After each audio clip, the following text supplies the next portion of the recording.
옆에 계신 분과 인사하겠습니다. 사랑하고 축복합니다. 우리 앞뒤에 계신 분과도 인사하겠습니다. 사랑하고 축복합니다.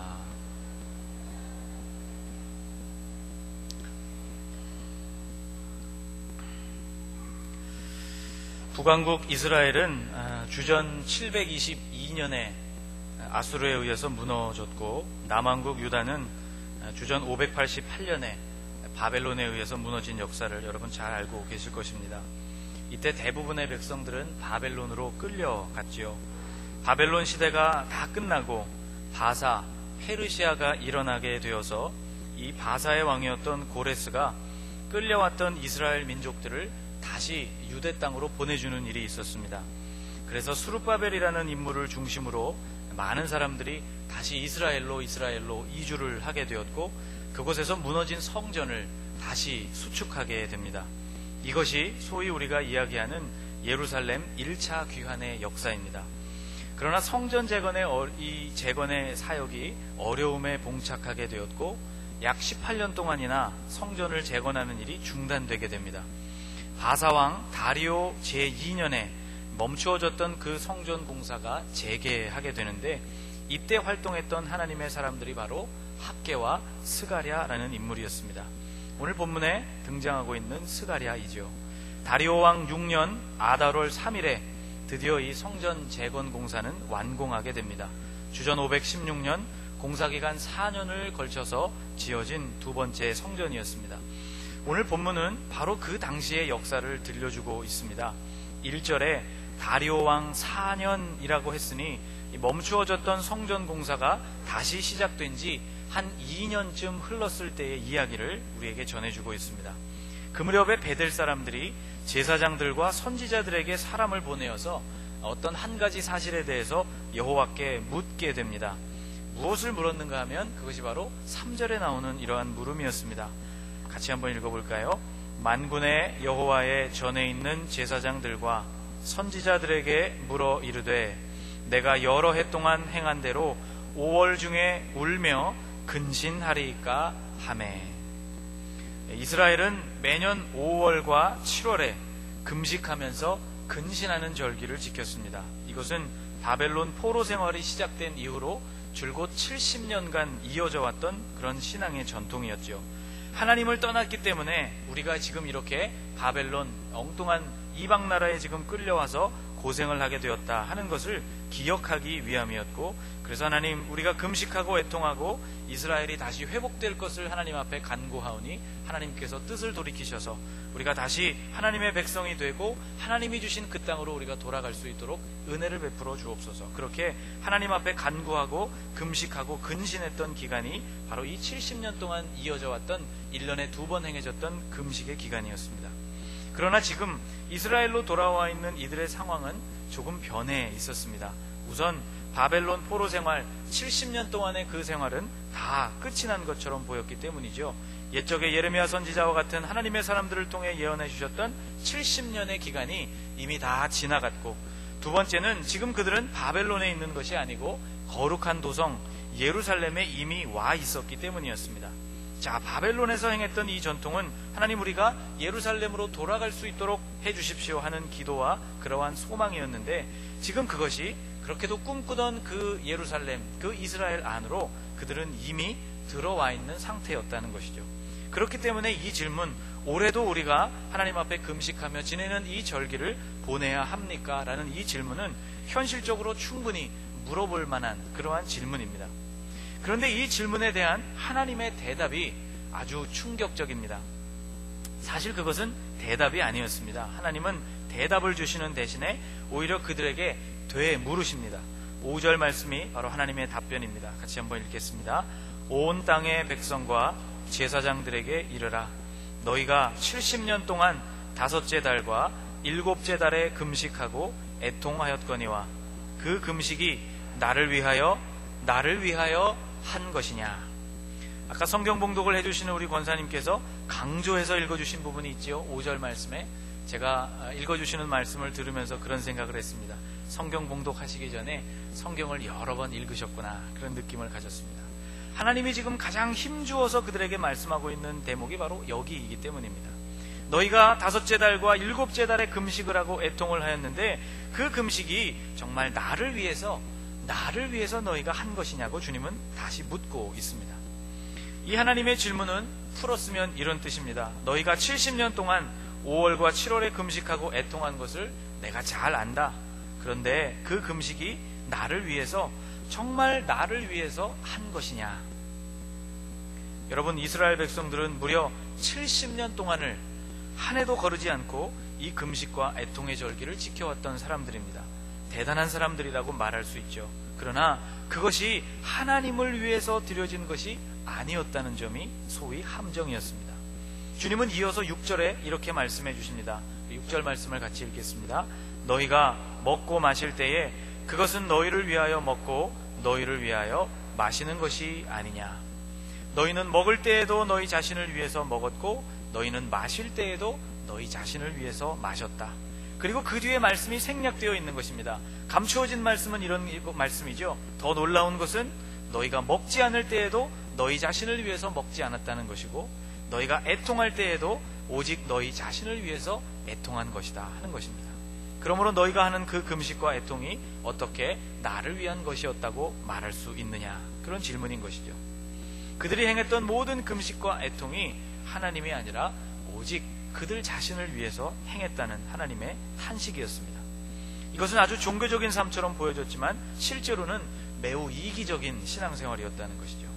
하나님은 지금 이렇게 말씀하고 계신 것입니다. 내가 너희에게, 물으러 온 너희에게 그래 올해도 그것을 너희가 해야 한다고 대답을 준다면 너희가 과연 그것을 나를 위해서 할 수 있겠느냐, 그런 질문이죠. 그렇게 행할 것도 아니면서 도대체 너희가 왜 나에게 이것을 묻는지 내가 모르겠구나, 그렇게 주님이 말씀하시는 것입니다. 사랑하는 여러분, 시간이 흐르게 되면 처음 우리가 가지고 있었던 하나님에 대한 갈망과 열정이 행사로 변질되기가 쉽다는 것을 우리는 꼭 기억을 해야 합니다. 갑자기 나라를 빼앗기고 바벨론으로 끌려가던 당시 이스라엘 백성들의 마음 속에는 하나님을 떠나고 하나님을 잊고 살았던 시절에 대한 진실한 뉘우침이 있었을 것입니다. 그래서 해마다 5월과 7월 2차례에 걸쳐서 금식하며 하나님 앞에 애통하는 기간을 가진 것이죠. 그러나 이것이 70년간 지속되면서 처음 가졌던 그런 마음가짐과 간절함이 점차 약해지고 사라져버렸다는 것입니다. 처음 세대, 이스라엘을 경험했고 그리고 바벨론으로 옮겨갔던 세대에도 그런 마음이 들었으니 바벨론에서 태어나서 거기서 자라났던 세대들에게는 얼마나 이것이 여러분 심각했을 것입니까?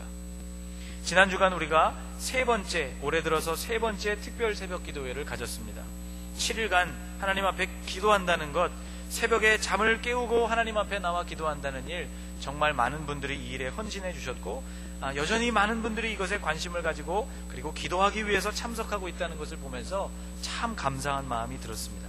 그러나 제 마음 한편으로는 이제 이것이 혹시 연중 행사로 우리에게 자리 잡게 되어서 이것이 우리 안에 그대로 굳어져서 화석화되면 어떻게 될까 하는 염려도 생겼습니다. 하나님은 지금 오늘 우리에게도 똑같이 묻고 계신 것이죠. 나는 내가 열심히 기도해 왔다는 것을 잘 안다. 그런데 그 기도가 나를 위해서, 정말 나를 위해서 한 것이냐? 여러분, 오늘 우리는 우리의 기도 생활과 우리의 예배 생활, 우리의 신앙 생활을 한번 돌아보아야 할 것입니다. 새벽 예배를 드리거나 금요 기도회와 같은 합심 기도 시간에 들으려고 해서가 아니라 부득이하게 다른 분들이 기도하는 것이 제 귀에 들어올 때가 간혹 있습니다. 특별히 또박또박 기도하시는 분들, 그것도 좀 큰 소리로 기도하시는 분들의 기도가 그런데 듣지 않으려고 애를 써도 너무 또박또박 기도를 하시기 때문에 제 귀에 그 기도가 들어올 때가 있습니다. 듣다 보면 그분이 이런 상황에 처해 있구나, 고민하고 있는 문제가 이것이구나, 하나님께 이러이러한 기도 제목으로 기도를 드리고 있구나, 그런 것을 깨닫게 되는데, 그런데 그 기도를 가만히 듣다 보면 사실 그 기도의 제일 많은 분량을 차지하는 그 기도는 필요를 하나님 앞에 요청하는 기도입니다. 이런 것이죠. 하나님, 이것을 주십시오. 하나님, 우리 자녀가 공부하고 취직하고 결혼을 해야 되는데 하나님, 그 일을 이렇게 진행시켜 주십시오. 하나님, 내가 사업을 구상하고 그 일을 진행해 나가고 있는데 하나님, 이 사업이 이렇게 되게 해주시기를 원합니다. 여러분, 물론 하나님은 우리의 아버지이십니다. 자녀가 마땅히 필요한 것을 하나님께 구하는 것은 극히 자연스러운 일이죠. 그러나 여러분, 여러분이 그 아버지가 되셔서 이 기도를 듣는다고 한번 생각해 보십시오. 기도하려고 매번 머리를 숙일 때마다 항상 늘 언제나 무엇을 해달라는 기도, 그것도 본인의 뜻대로, 아버지의 뜻대로가 아니라 본인의 뜻대로 꼭 무엇이 이렇게 짜 맞추듯이 이루어져야 한다는 그런 기도를 여러분이 계속 들어야 한다면 여러분, 여러분의 마음이 어떠하시겠습니까? 자녀들과 우리가 대화를 나눕니다마는 자녀들과의 대화가 늘 그런 식으로 이어진다면 여러분, 부모로서 여러분의 심정이 어떻겠습니까? 아이가 부모에게 이야기하러 와서는 뭐가 필요하다고 한참을 아주 열정적으로 이야기를 하고는 그 즉시 일어서서 안녕히 계십시오, 그리고 일어난다면, 내가 말하려고 하는 것은 듣지 않을 뿐더러 내가 말할 시간조차도 주지 않는다면 우리는 분명히 속상하고 답답할 것이 분명합니다. 아이들이 밖에서 돌아오면 우리에게 필요한 것들을 말할 때도 있지만 대개는 그날 밖에서 무슨 일이 있었는지, 그때 심정이 어땠는지 이런저런 이야기들을 하죠. 대개 딸들이 더 그런 이야기들을 많이 한다고 하시더라고요. 그럴 때 엄마 아빠라면 어떻게 하셨겠는지를 물어보기도 합니다. 여러분, 이렇게 오고 가는 것이 부모와 자녀 사이에 이루어지는 건강한 대화입니다. 하나님과의 대화에서도 우리 하나님 아버지는 바로 이것을 우리에게 기대하십니다. 여러분, 우리는 착각에서 벗어나야 합니다. 저를 한번 따라해 보십시오. 우리는 착각에서 벗어나야 한다. 한 번 더요. 우리는 착각에서 벗어나야 한다. 여러분, 어떤 착각에서 우리가 벗어나야 하느냐면 바로 이런 착각에서 벗어나야 합니다. 감정적으로 흥분한 상태에서, 감정적으로 흥분이 된 상태에서 내가 필요한 것을 30분 정도 목청껏 부르짖으면 감정적으로는 뭔가 기도한 것 같은 느낌이 드는 것, 이것이 여러분 우리의 착각이라는 것입니다. 그렇게 하나님 앞에 부르짖어 무엇인가 목청껏 부르짖고 우리의 원하는 바를 하나님께 아뢰고 나면 어딘가 뻥 뚫린 것 같은 시원함이 찾아오는 것, 이것도 우리의 착각이라는 것이죠. 여러분, 이것은 착각이요 건강한 기도가 아닌 것입니다. 그 이유는 그렇게 우리가 하나님 앞에 기도하는 그것은 우리 감정의 배출일 뿐이지 진정한 대화가 아니기 때문에 그렇습니다. 여러분, 우리는 단 5분을 기도해도 인격과 인격이 만나서 이루어지는 대화를 할 수 있어야만 합니다. 나아가서 우리의 기도는 하나님께서 나에게 무엇을 원하시는지 자세하게 묻고 여쭙는 기도가 되어야 합니다. 나아가서 내가 하나님 그 일을 내가 듣고 어떻게 내가 살기를 원하시는지 하나님 앞에 진지하게 묻는 기도를 해야 한다는 것이죠. 우리는 다시 처음으로 돌아와서 오늘 본문에 나와 있는 이 베델 사람들, 그들이 왜 제사장과 선지자들에게 사람들을 보내어서 이런 질문을 하게 되었을까를 다시 한번 생각해 보아야만 합니다. 금식과 애통의 절기를 올해도 그 절기가 돌아오고 있는데 올해도 그 절기를 지켜야 하는지를 왜 물었을까? 간단히 대답하면 그들은 그 절기를 지키기가 싫었기 때문입니다. 하기가 싫었기 때문이죠. 사실 그들은 하나님께 이렇게 묻고 싶었을 것입니다. 이 귀찮은 일을 이번에도 계속해야 합니까? 이제 그만하면 안 됩니까? 그렇게 묻고 싶었던 것이죠. 그들이 이렇게 하나님께 물으면서 원하는 대답이 있었습니다. 하나님께서 그래, 그럼 이제 그만해도 좋다, 그런 대답을 원하고 질문을 했다는 것이죠. 여러분, 질문에도 여러 가지 목적이 있습니다. 대답이 정말 궁금해서, 그 사실이 정말 궁금해서 물을 때가 있고 또 그 일을 하기 싫어서 물을 때가 있죠. 우리는 자주 해야만 하는 일을 하지 않기 위해서 묻습니다. 해서는 안 되는 일을 하기 위해서 묻습니다. 제가 이걸 꼭 해야 되나요? 여러분, 어떤 느낌이 드십니까? 하고 싶은 마음입니까? 하기 싫은 마음입니까? 하기 싫은 마음이죠. 이거 하면 안 돼요? 이건 뭐죠? 하고 싶은 마음이죠. 해야만 하는 일을 하지 않으려고 하나님께 묻고 해서는 안 되는 일을 하기 위해서 묻는 것, 우리의 기도가 주로 그렇게 하나님께 드려지고 있다는 것입니다. 민수기 22장을 열면 거기 발람이라는 선지자가 등장합니다. 출애굽한 이스라엘이 요단강 동편 모압 평지에 자리를 잡았을 때 그 모압 땅을 다스리고 있었던 왕이었던 발락이라는 사람이 크게 긴장하게 됩니다. 이스라엘은 가는 곳마다 모든 전쟁에서 승리를 했고 완전히 초토화시켰기 때문에 이제 모압 땅에도 그런 일들이 닥칠 것을 염려하여서 긴장하고 걱정을 했던 것이죠. 그래서 그가 발람이라고 불리우는 이 선지자에게 신하들을 보내어서 이 발람을 데려오게 합니다. 성경에 보면 그냥 신하들을 보낸 것이 아니고 복채를 보냈다고 되어 있습니다. 이스라엘을 와서 여기 모여있는 이 이스라엘을 저주해서 그들을 그 땅 가운데서 몰아내 주기를 부탁했던 것이죠. 발람은 신하들로부터 그러한 부탁을 듣고 하나님께 묻습니다. 하나님, 제가 가야 하나요? 말아야 하나요? 하나님이 대답해 주시죠. 가지 말라고. 그래서 그들을 돌려보냅니다. 그랬더니 왕이 이번에는 더 높은 신하들을, 더 많은 진귀한 선물들을 갖추어서 그에게 보냅니다. 선물이 적어서 거절했나? 아마 그런 마음을 가졌는지 모르죠. 그들을 만났을 때 발람이 하나님께 또 묻습니다. 하나님, 가야 하나요? 말아야 하나요? 여러분, 제가 여러분께 묻습니다. 여러분, 발람은 왜 계속해서 똑같은 질문을 하나님께 하고 있을까요? 정말 하나님의 대답을 몰라서 물었을까요? 아니죠. 가서는 안 된다는 것을 분명히 알았지만 따라가고 싶으니까 계속 물었다는 것입니다.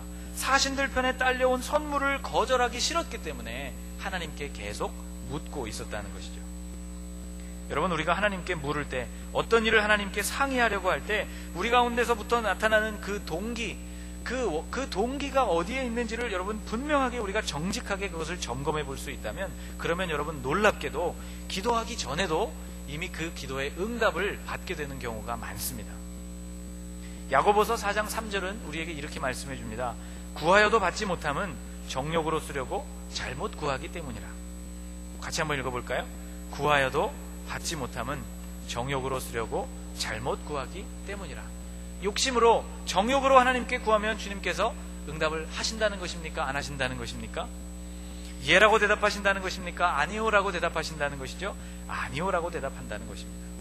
기도하기 전이지만 정욕을 위해서 내가 구하는 것이라는 확신이 들게 될 때 그 기도는 하나님으로부터 분명히 아니오라는 대답을 받을 기도가 확실하다는 것이죠. 그러므로 기도하기 전에 이미 우리는 그 기도에 대한 응답을 받은 것이나 마찬가지입니다. 사도 바울은 고린도 성도들에게 편지하면서 이렇게 썼습니다. 그런즉 너희가 먹든지 마시든지 무엇을 하든지 다 하나님의 영광을 위하여 하라. 아마도 바울은 스가랴 선지자를 통해서 주신 이 하나님의 경고, 너희가 금식하고 너희가 애통하는 것이 정말 나를 위하여 하는 것이냐고 물었던 이 말씀을 아마도 염두에 두고 한 말씀이 아닌가 싶습니다. 먹는 것, 마시는 것, 혹은 그 반대로 마시지 않고 먹지 않는 일, 어떤 일을 우리가 하든지 그 목적은 우리가 아니고 하나님이 되어야 한다는 것이죠.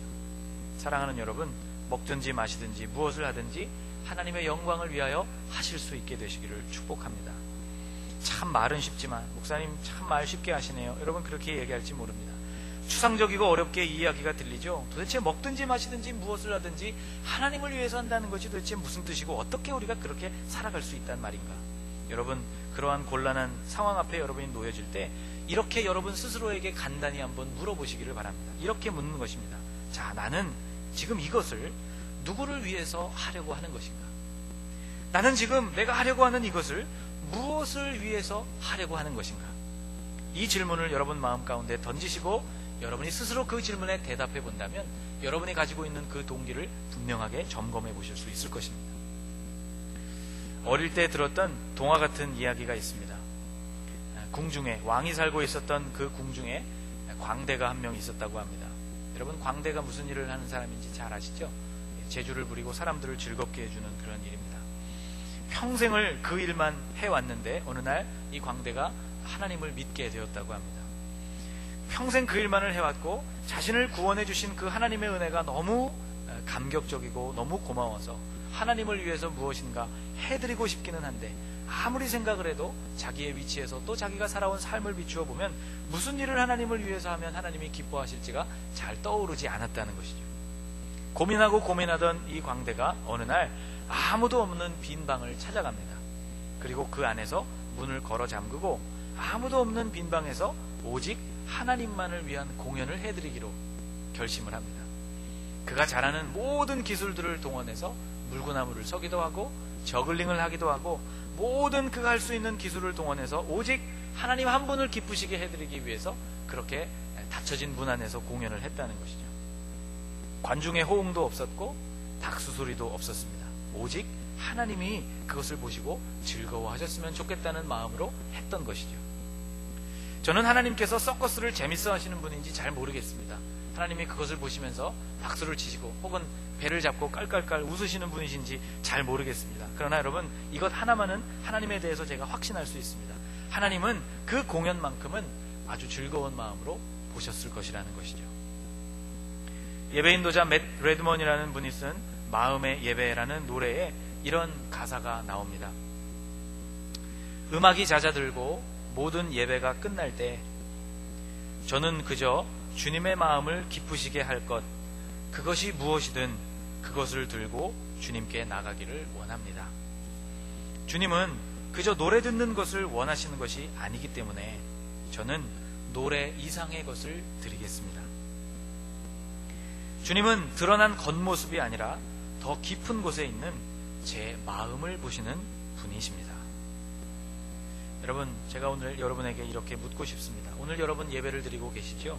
여러분 오늘 드리는 이 예배는 여러분 누구를 위한 것입니까?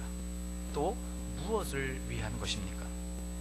이스라엘 백성들처럼 이 예배가 우리에게 매번 드려지는 하나의 행사처럼 되어가고 있다면, 또 우리의 기도가 온통 우리가 쓸 것을 달라고 하는 그러한 기도가 되어가고 있다면, 하나님으로부터 듣고 실천하기 위함이 아니라 별로 하고 싶지 않아서 하나님께 우리가 질문하고 있는 것이라면, 오늘 우리는 이 하나님의 말씀을 진지하게 새겨들어야 할 것입니다. 오늘 이 5절 말씀을 여러분과 함께 읽고 기도하겠습니다. 같이 읽겠습니다. 너희가 70년 동안 5째 달과 7째 달에 금식하고 애통하였거니와 그 금식이 나를 위하여 한 것이냐. 아멘. 기도하겠습니다.